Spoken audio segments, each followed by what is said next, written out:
Assalamualaikum warahmatullahi wabarakatuh. Perkenalkan, nama saya Dewi Ayu Akmalia, NIM T 2019-7042. Baik, di sini saya akan menerangkan tentang pembahasan pengertian penyajian data. Penyajian data merupakan salah satu kegiatan dalam pembuatan laporan hasil penelitian yang telah dikumpulkan dan dapat difahami, dianalisis sesuai dengan tujuan yang diinginkan. Pada laporan penelitian bagian hasil penelitian terdapat bahasa mengenai deskripsi data, analisis data, dan pembahasan. Deskripsi data adalah kegiatan menyajikan data dari data yang dikumpulkan. Data yang dikumpulkan dalam proses pengumpulan data merupakan data yang berserakan, tidak beraturan, dan sulit dibaca. Dengan demikian, penyajian data adalah kegiatan menyusun data mentah yang berserakan menjadi lebih beraturan sehingga dapat mudah dibaca, difahami, dianalisis. Tujuan penyajian data dalam hal ini, penyajian data juga memiliki beberapa tujuan yang diantaranya: 1. Memberi gambaran yang sistematis tentang peristiwa yang merupakan hasil penelitian observasi. Yang kedua, data lebih cepat ditangkap dan dimengerti. Yang ketiga, memudahkan dalam membuat analisis data. Yang keempat, membuat proses pengambilan keputusan dan kesimpulan lebih tepat, cepat, dan akurat. Yang kelima, memudahkan dalam membaca dan memahami data. Assalamualaikum warahmatullahi wabarakatuh. Perkenalkan, nama saya Lutfiana Ramadhani dengan NIM T 2019-7043. Di sini saya dari kelompok 2 akan menjelaskan tentang penyajian data dalam bentuk tabel. Data dalam bentuk tabel biasanya digunakan untuk analisa. Nah, pada pembuatan tabel biasanya juga disusun secara teratur. Nah, kali ini saya akan menjelaskan yaitu yang pertama, struktur tabel statistik. Struktur tabel statistik sendiri itu terdiri dari nama atau judul dan identifikasi. Yang kedua yaitu prefatory note dan footnote. Yang ketiga yaitu sumber data. Yang keempat yaitu presentasi. Yang kelima jumlah, dan yang keenam yaitu unit. Yang kedua, saya akan menjelaskan tentang bentuk tabel.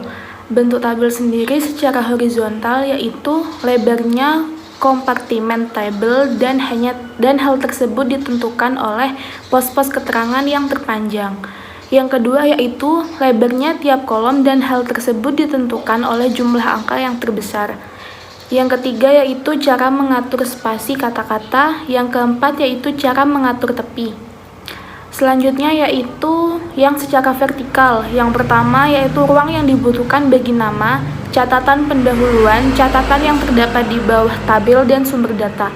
Yang kedua yaitu jumlah baris yang terdapat dalam tubuh tabel. Yang ketiga yaitu cara mengatur spasi kata-kata. Penjelasan yang ketiga yaitu saya akan menjelaskan tentang macam-macam tabel. Macam-macam tabel sendiri ada 3. Yang pertama, tabel klarifikasi, yang merupakan tabel yang menunjukkan atau memuat pengelompokan data. Tabel klarifikasi dapat berupa tabel klarifikasi ganda atau tunggal.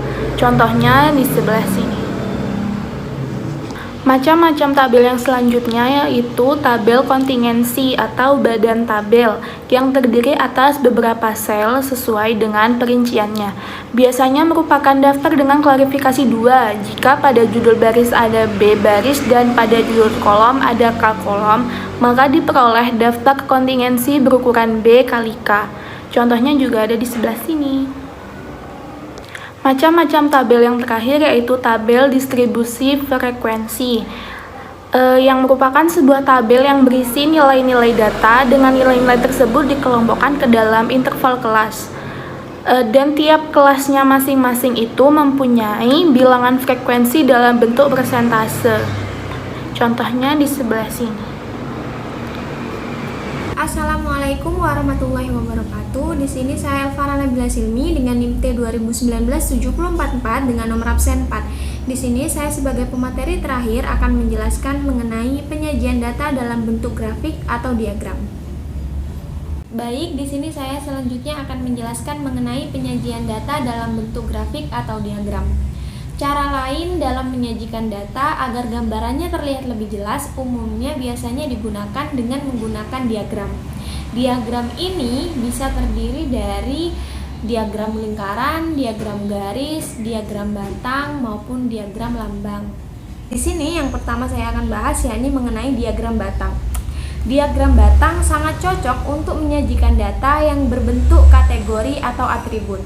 Cara menggambarkan diagram batang sangat sederhana, yakni diagram batang memerlukan sumbu tegak dan sumbu datar yang berpotongan saling tegak lurus.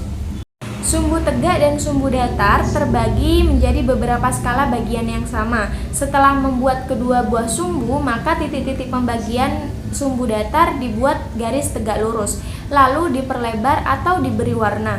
Tingginya sama dengan frekuensi dalam tiap pembagian atribut. Pada bagian bawah sumbu datar dituliskan atribut atau waktu, dan pada sumbu tegak dituliskan nilai data. Sewaktu membuat diagram, perlu dipikirkan diagram mana yang sesuai dengan sekumpulan data.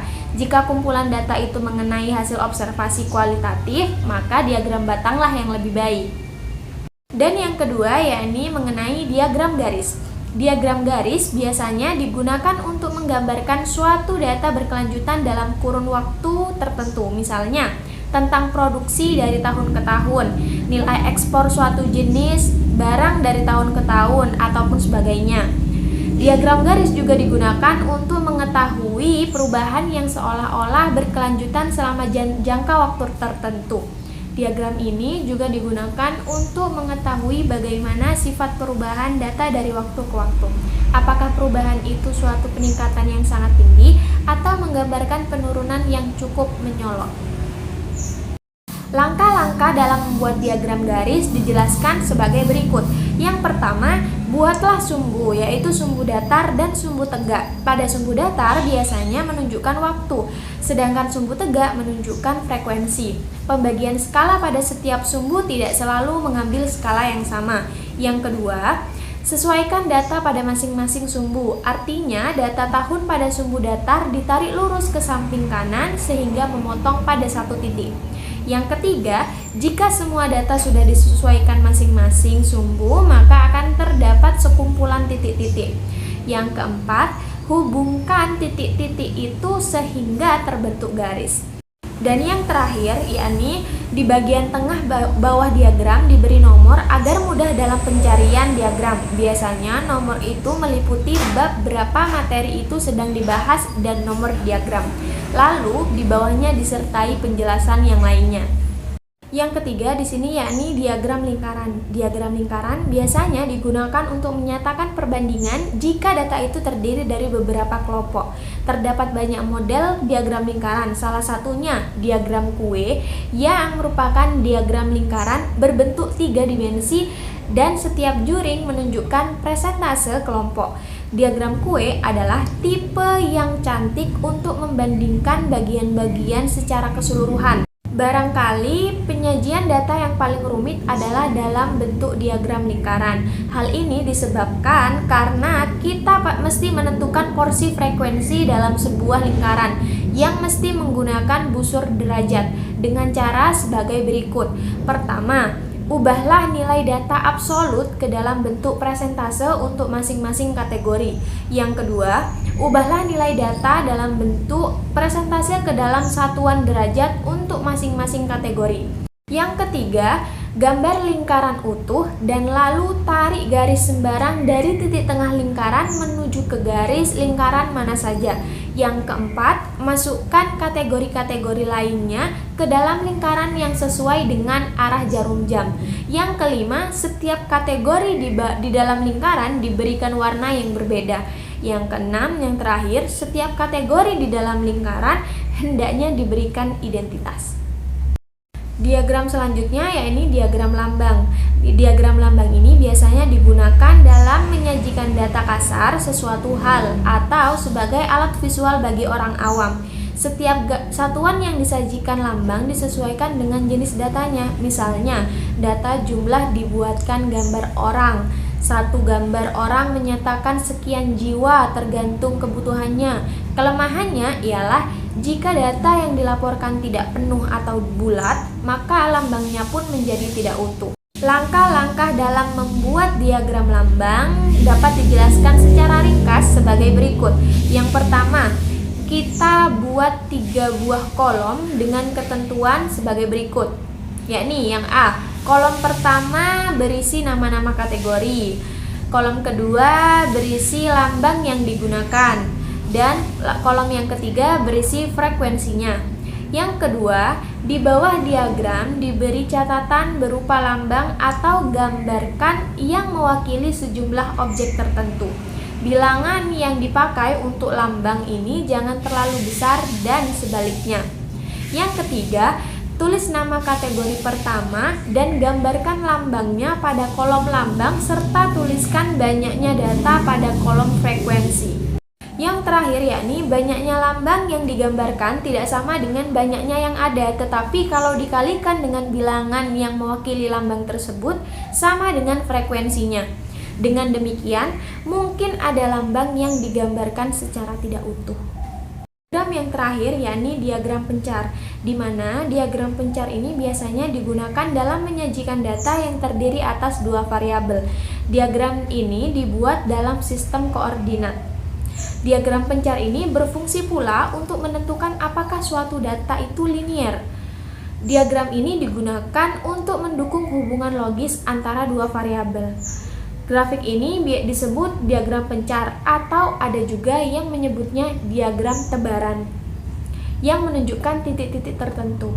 Setiap titik memperlihatkan suatu hasil yang kita nilai sebagai variabel tak bebas atau dependent maupun bebas atau independen. Diagram pencar ini umumnya memiliki beberapa manfaat, yakni yang pertama, menunjukkan apakah terdapat hubungan bermanfaat antara kedua variabel, dan yang kedua, menetapkan tipe persamaan yang menunjukkan gabungan antara kedua variabel tersebut. Sekian penjelasan dari saya, kurang lebihnya mohon maaf. Wassalamualaikum warahmatullahi wabarakatuh.